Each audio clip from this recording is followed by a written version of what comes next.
Okay, so continuing. So Ramad Vali, as we're gonna call him, Rabbi Moshe David Vali, right, is this incredible, also Torah genius and dear friend and mashpia and companion of Ramchal. And so he was also a prolific writer. He wrote a lot of books. Some of them are available, on HebrewBooks.com, free or whatever. So he wrote a lot. He also was a great Kabbalist. And some say that initially he actually was Ramchal's teacher in that area.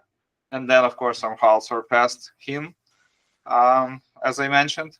So they wrote a lot of stuff together, and more specifically, they wrote commentaries on the Torah portion, which many people are surprised to hear that there's such a thing as commentaries on Torah portion from Ramchal. And unfortunately, most people don't even know who Ramad Vali is. So I felt that it will be a good idea to fill this vacuum and to make some of this available to everybody who's interested, to see how these two Torah giants comment on the Parsha. And what's also interesting, I believe a lot of times when they wrote their things, they knew each other's commentaries. And you can always tell sometimes that one of them says something and he refers to what the other one said in a related topic commentaries. It's like they must have, worked very closely. So without any further ado, today we're gonna cover one of those commentaries by Ramad Vali, Parshas Matot, and he says on the pasuk where Hashem tells Moshe Rabbeinu to Nekom, Nikmat, right, avenge the vengeance of Bnei Israel from Midianites, right, and afterwards you'll be gathered to your nation. So this is really the last mission, if you will, of Moshe Rabbeinu, right? This is the last year of his life. At the end of it, at the end of the 40-year journey in the Midbar. And pretty much once Moshe Rabbeinu does this, he knows that not only is his last mission, it's not the last mission after which you retire and enjoy the rest of your life traveling and whatnot. It's literally the end for Moshe Rabbeinu.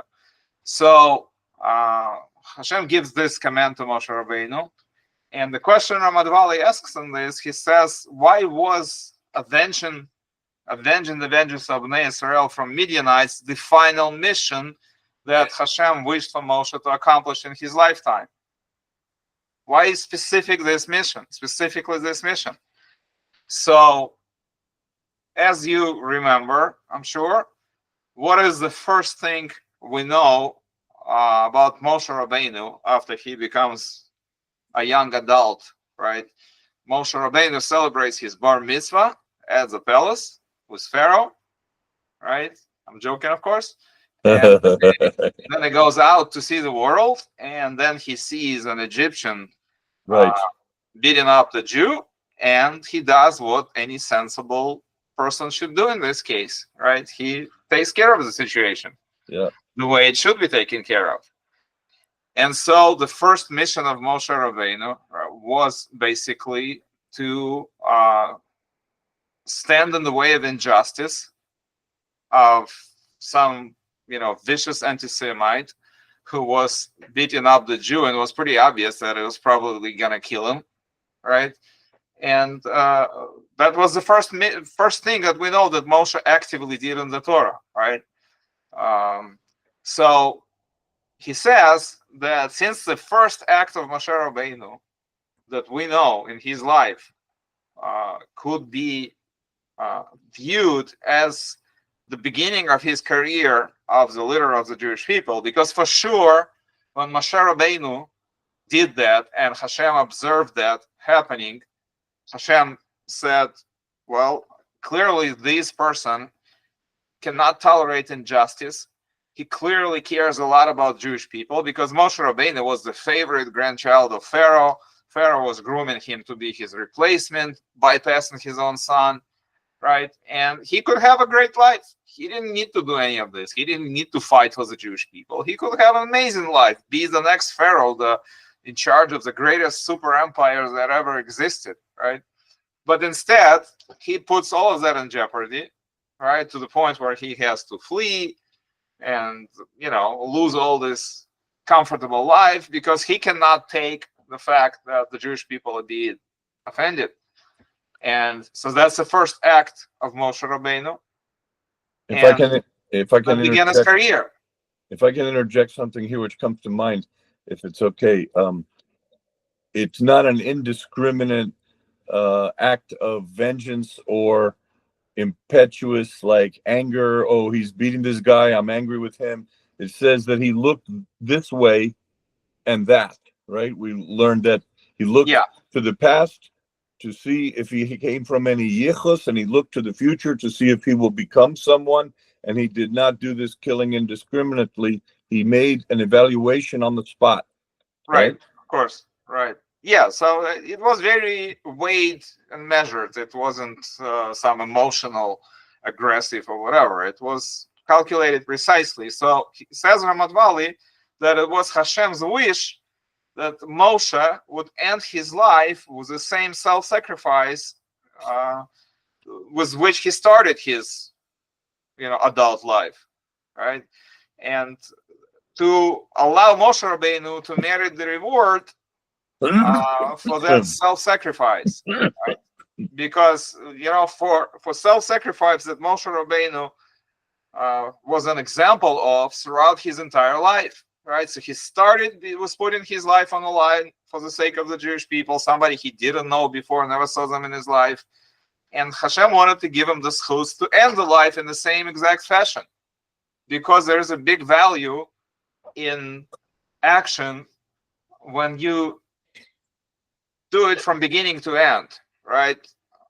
Like when you start a mitzvah and somebody else finishes that mitzvah, the other person gets a bigger credit, if you will, right? He who completes the mitzvah gets the merit for the mitzvah. So Hashem wanted Moshe Rabbeinu to have this mitzvah of being the hero and protector of the Jewish people complete from beginning to end. He started his life with it and he ended his life with it. So that's like a reward from Kadosh Baruch Hu to Moshe Rabbeinu for his commitment to the Jewish people. So then it says, Torah is using this double language, right? Avenge the vengeance, right?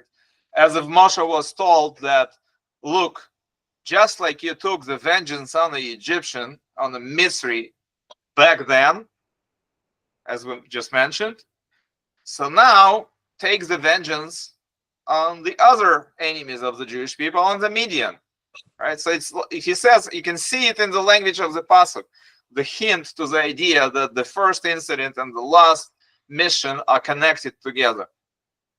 And so then it proceeds and it says that Moshe spoke, right?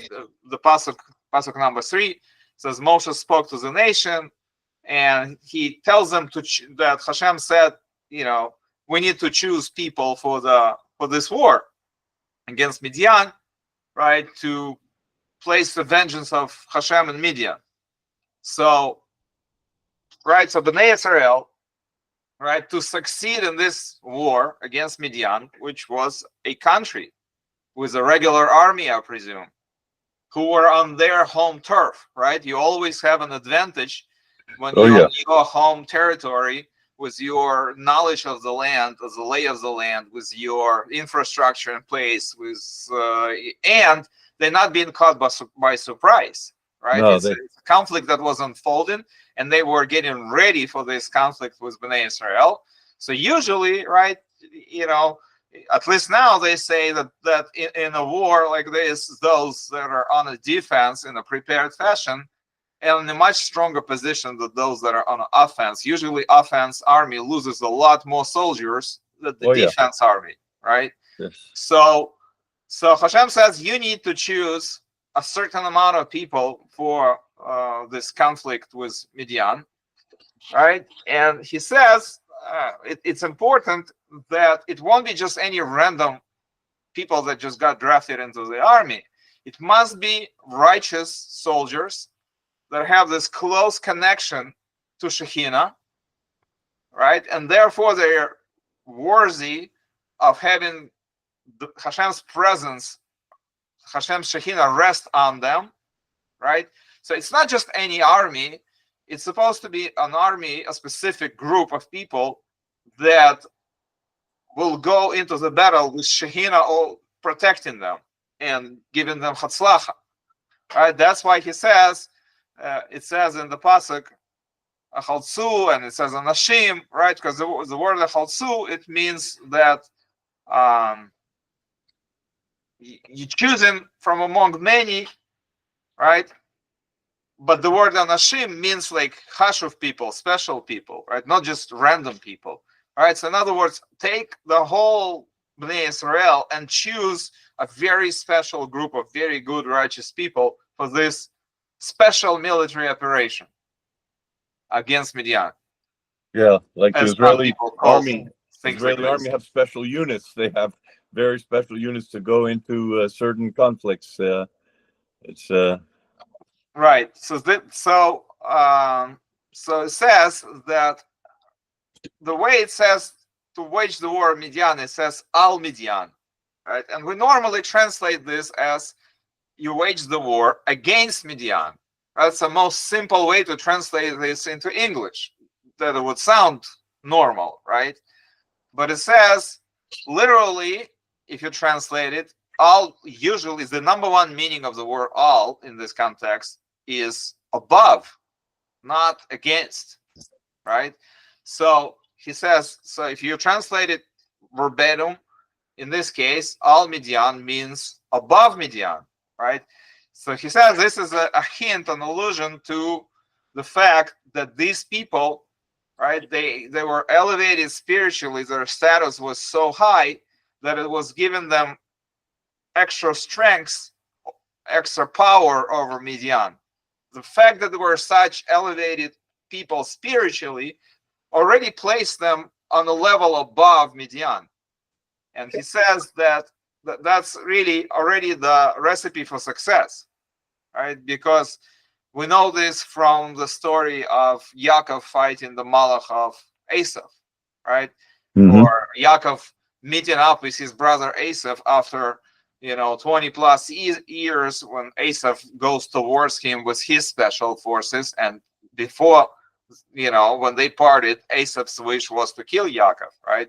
So the night before, Yaakov defeats the Malach of Esav, and pretty much at that point we already know that the war is done.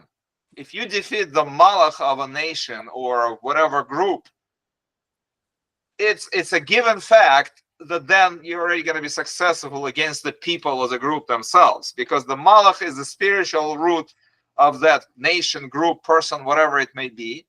And if you already defeated that person or nation at its core, at its root, it's just defeating them is just going to be a direct consequence of that defeat, spiritual defeat that you already accomplished. So he says that the fact that they are above, right, al Midian, right, because they're such Hashuv people, right, that's what is a promise that they're going to be successful. So you're saying that, let me see if I understand right.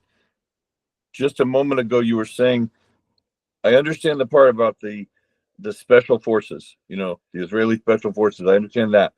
But you're talking about defeating the Midianites, and are they also somehow spiritually exalted in their own way, or? Great question. So we have to remember that Midianites are not any random people also, because through their associations, through the Keturah into Avraham Avinu and so on, right, they have special roots. And we also know that Yitro himself came from Midian, right? And Yitro was also a spiritual giant of that time. Isra, yeah? You're saying Ezra? Yitro, yeah. Moshe Rabbeinu's father-in-law, right? Oh, okay. Right, and the one person who merited to have the Torah portion where giving of the Torah and Sinai revelation happens named with his name, right? You don't give that to any random person, right? So yes, for sure, yes, that's the point. That's correct. That's a good question. That Midian does have special roots compared to many other nations, and so to defeat such a nation, it would require to be on even higher madrega spiritually than them, and that's what it says, right? That's why it says Al Midian, that these people were holy people that were indeed on a higher level spiritually than Midian, and that was giving them the Hatzlacha in their mission. And then it says you should choose 1,000 people from each tribe, right? 1,000 from each tribe.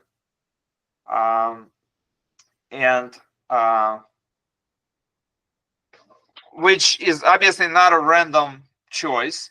And also he says it's interestingly that usually Levi does not go out to war, the tribe of Shevet Levi, but here it says, because it says, right about Levi, it says Hashem u nachalato, that Hashem is their share. So usually Levium, they're set aside, and everybody else, the other 12 tribes, when we count the Menashe and Ephraim as 2 tribes, not the tribe of Yosef, right? They do the war and all the other stuff, right? But he says in this particular case, because it says vengeance for Hashem, and it says Hashem is their nachalato, their inheritance, so the tribe of Levi was also obligated to practically participate among other tribes in the battle, right? So in this case, when we say 12 tribes, we mean that we count the tribe of Levi, and we consider Menashe and Ephraim as the tribe of Yosef, because otherwise we would have 13 in account, right? So when we count the Levi, then we join those 2 into Yosef. So be that as it may, right? So it's 1,000 people from each tribe. So they choose these 1,000 people, right? And it says that they gave them over, right? So they chose 1,000, the leaders of the respective tribes chose their 1,000 people from their tribe and gave them over, right, from the thousands of Israel. So he's picking up on the phrase gave them over. He says, right, the number of men that went out was 12,000, right, which is a relatively small number when you go up against entire nation and country, right? So, but he says, even though there were a few in number, it says the reason it says that they were given over, right, it's to emphasize that these people gave their souls, their entire beings, wholeheartedly to this mission, right? They weren't afraid, well, it's just 12,000 of us against the entire country. They were absolutely confident that this is a holy mission, and they're completely ready to commit, regardless of a simple mass and military considerations, right? And because they had such a commitment, he says that Hashem reciprocated, right? And we know not a single person of them died, right? There was no casualties on the Israeli side, right? Because they were so committed to Hashem. And explains Ramad Vali, Hashem is source of life, right? So when you connect yourself so completely to the source of life, it's a given that death is not going to touch you, right? Because they literally gave their neshamas already, like, this is the mission, that's it, doesn't matter. It's 12,000 of us against 200,000 of them, whatever, right? We have complete emunah as Hashem, and Hashem, in reciprocity to them, right, being the source of life, he said, you connected to the source of life, so death is going to have no power over you. And as we know, there was no casualties. It's amazing. It's miraculous. Right? It is miraculous, but his point is that it's a miracle that is, we understand the mechanism of the miracle is that they connected to Eitz HaChaim, to the tree of life. And when you connect it to the tree of life, then death has no power over you. That's his point. So then it says that they killed every male, right, of the Midianite people. So they were commanded to kill every male, and they were commanded to spare the women. And so we may ask a question: well, was it not the women who caused Bnei Israel to sin in the first place? Well, first of all, we need to remind ourselves a famous Or HaChaim who talks about the idea that in reality, all women but one were from Moab, not from Midian. Whereas the only one woman that came from Midian was Cosbi, the daughter of Tzur, aka Balak. But he says that in this case, right? He says on a simple reading of the pasuk, right? You don't necessarily know that. He said, would it not be more fitting to take vengeance against women, at least as much as against men? So he says no, because at the end of the day, it was men who coerced women to take part in the scheme against Bnei Israel. So they bore the responsibility for this, right? But then it says that the women that were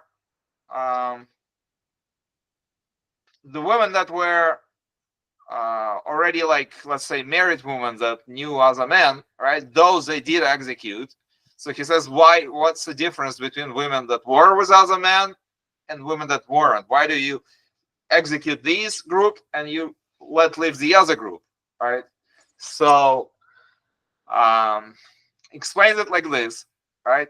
The women that were, let's say, mature married women, right? He said they were consciously fulfilling the wishes of their husbands, right? And because of this, he couldn't just say, well, they were forced to do it. It was like a mutual desire and decision to do it, right? Yes, their husbands told them to do it, but they also were totally on board with doing it, right? So wait, question. So it was not just shalom bias that they went along with the husband. They must have had some malice and forethought that went into this as well, to be supportive and not to object and say, oh, honey, you can't do that. They didn't object. They went along with it. Right. So he says because of culpability, yeah? That's what I believe that's what it means. So he says because of this, they couldn't allow them to be integrated into Bnei Israel, because they had a certain amount of tuma on them that would contaminate Bnei Israel and bring us back to square one, and that could not be allowed to happen, right? And of course, there's deeper Kabbalistic reasons for this. Simplistically speaking, once a woman had a relationship with a man, it's explained in our books that there's a certain permanent spiritual imprint that occurs on the woman's neshama once she is engaged in marital relations with another man, or extramarital, whatever type of relationship, right? And it's not ever going away. So if that woman was to then later have a relationship with a Jewish man, that spiritual contamination would be so destructive that they weren't going to take any chances with that. So, and then the last thing here is about the kings. It says that the kings of the Midian were killed upon the corpses. And then it says that Bilam ben Peor was killed by the sword. All right. So he says it emphasizes that the kings were killed as well. Right. So why it specifically has to emphasize the kings? What's different about the kings versus all other men that were also killed? So you could just say kill Midianites. We automatically would assume that kings being Midianites, they were killed. Why separate them into separate groups? So he said it's the same idea. Because just like the husband would tell their women to go and do stuff, the kings would coerce their citizens to go and do stuff. So they had an extra measure of responsibility for what had occurred. So he said that's why he killed them last, after the people, right? Because the action of the kings led to the destruction of their people. And the justice dictated, Hashem wanted the kings first to see the results of their actions, how they caused the destruction of their people and their nation and their country. and then kill them after they had saw that. Right? Wait. I didn't hear you. Kill them after what? Kill the kings after their citizens were killed. Oh, okay. So they killed the citizens and then they went after the kings. Right, so that the kings could see that it's their fault because they were the ones who gave the command. It doesn't relieve the citizens from responsibility for being anti-Semites and doing what they did. He's just saying that the kings had an extra guilt because they ordered this, they sanctioned this. And Hashem wanted them to see the result, how their plans fell through, and how that led to the destruction of their people and their nation and their country, and then execute them. Okay, wait. So this right here speaks to the issue that if we were to hold that when you're dead and nothing matters, then that wouldn't be necessary, yeah? So there's a reason why they had to be taught this lesson so they can see the result of their action before they die, yeah? Yes. Because they're going to have an afterlife to carry this message into, yeah? Right, they are responsible for this, and they need to carry it with them. So into their afterlife, because if it, if there's nothing after life for them, then it doesn't matter when you kill them because they're not going to remember.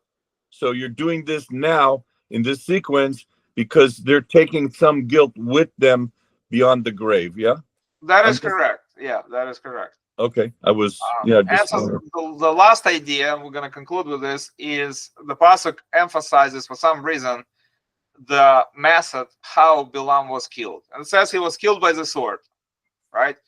And it says in the pasuk, "Hargu b'charef," right? Ve'ed Bilam ben Beor hargu b'charef. It says in the pasuk that they killed him with a haref, and the general rule in the Lashon HaKodesh, if I was to just say hargu Bilam, that they killed Bilam, and they used the specific verb hargu without qualifying what type of weapon I used, right? I didn't say it was a sword or it was HIMARS. I just said hargu, right? We would have assumed automatically it was a sword. That's just a simple linguistic rule of Lashon HaKodesh. So his question is, if we already know it was going to be a sword, right? Why is the Torah adding this extra word to tell us, yes, it's for sure was a sword. It's important to know that it was sword and no other weapon. So very interesting, right? He says Bilam was empowered, right, with sorcery and forces of Tuma that he used in his divinations and things. So he says that while Bilam was all that he was, right, and as we know, he was involved in bestiality with his donkey, like he wasn't a most morally upstanding citizen, let's just say it this way, right? Mm-hmm. He was corrupt, he was greedy, he was, you name it, right? So he says, despite of all that, Bilam himself assumed that he was righteous. Bilam assumed that because Hashem speaks to him and he is a prophet, that automatically means he is a righteous person. It's just Hashem placed him in this situation, in this nation, and that circumstance, whatever.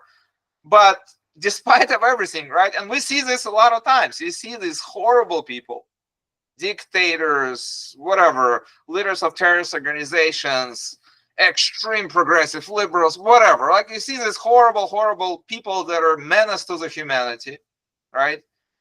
But in their mind, they think that they are righteous. Like they honestly believe, like a lot of times, that they fight for the greater good. In their demented perception of the world. Oh, yeah. The terrorists believe that they're doing this holy war.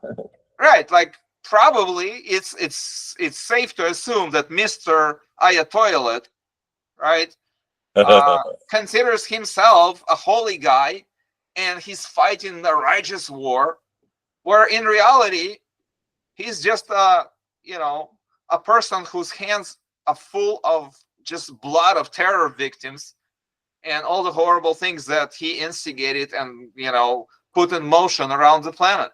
He's Yeah, just a murderer, and there's nothing holy about him. yeah, it's a known So thing. he doesn't think that. It's a known thing that they cannot accept that they are evil. They believe they're holy. They believe they're good, because the human condition, no matter how evil a person, they can't sit here and say, "Ha ha, I'm evil." Yeah, people don't good. normally think this, They right? can't. So people not objective about themselves. Well, let's rephrase it. People have different perspectives on what right and wrong, and what true and what false, and so on and so forth. So from their perspective, they honestly believe. Sometimes you have really bad people that know that they're bad people, but most cases it's really people that are wrong, but they believe that they're right. So he says that was the story with Bilam. That was the same thing. And justify means kind of thing, right? Yeah, a lot of some of them. Yeah, that too. But they may not sometimes even see the means as bad. Sometimes they're so demented that they believe that even the means are good, right? Like when these disgusting animals were filming on their phones how they were cutting off children's heads and doing all the horrific things on October 7th, they were proudly, calling back to their disgusting friends and relatives and whatever, showing that they're doing this great mitzvah of whatever it is they think they're doing that is good and righteous, right? They're so demented, and they're so wrong in their perception of good and evil. Yeah, they have to think that they think that they're actually doing the mitzvah. So, right? So he says, so the same story was with Bilam. So he says he was struck by the sword. So, we know from the Midrash that Bilam used his sorcery to make himself like fly up into the air so that he could hide from Bnei Israel, right? And while this would have been enough, and probably he used it before with other nations and other situations, right? With Bnei Israel, right? This wasn't going to work, right? Because the sword of Bnei Israel is Kedusha. Our main weapon is holiness, the one and only actual real holiness, right? And Bilam was using Tuma as his instrument of accomplishing all these things. And when you bring Tuma and Kedusha together, if it's true Kedusha, it's always going to win. So it says in Zohar, right, that Bilam used his sorcery. He flew up into the air. And Pinchas, who was in charge of the battle, in charge of the Jewish forces, right, Pinchas was armed with Kedusha against Bilam's Tuma, right? And he discovered Bilam's hideout, and he brought him down to the ground, right, using some sort of Kedusha weapon, let's say, right? But he didn't want to kill him by like, let's say Moshe Rabbeinu said the name of Hashem and made that Egyptian go under the sand, right? Like we mentioned at the beginning, right? So he used a holy name of Hashem to execute that Egyptian, that mystery, right? Pinchas on purpose did not want to kill Bilam this way. He had to use Kedusha to counter his magic, right? To bring him down to earth.